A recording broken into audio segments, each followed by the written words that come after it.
जिला बारिक समाजर कार्यकारिणी बैठक बलांगीर स्थित जादव भवन ठारे जिला बारिक समाजर कार्यकारिणी बैठक अनुष्ठित हो जाइछि।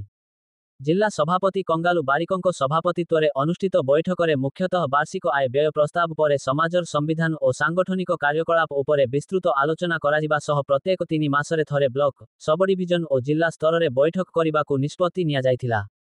समाजर आर्थिक दुर्बल और असहाय लोकंकु सेवा जोगाई देबा पाई एक युव संगठन गठन कराजिबाकु निष्पत्ति निया जाइथिला। समाजर साधारण संपादक दशरथ पसायत सभार उद्देश्य संपर्क में सूचना देइथिले। उपसभापति नवीन कुमार पसायत स्वागत भाषण प्रदान करिथिले।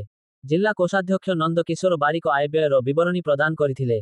बैठक में जिला कार्यकारी सभापति शंकर बारिकों समेत 14 गोटी ब्लॉक रो सभापति संपादक माने मंचासीन हेबा सह निज निज मतामत प्रदान करिथिले।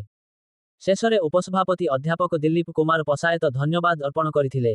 कार्यक्रम को सफल करिबा पाई समाजर आईन परामर्शदाता वकील गोविंद चंद्र बेहेरा, सुधाकर बेहेरा, अभेल बारिक, किरण बारिक, देवदत्त देहेरा, ईश्वर पसायत, राजकुमार बारिक प्रमुख सहयोग करिथिले।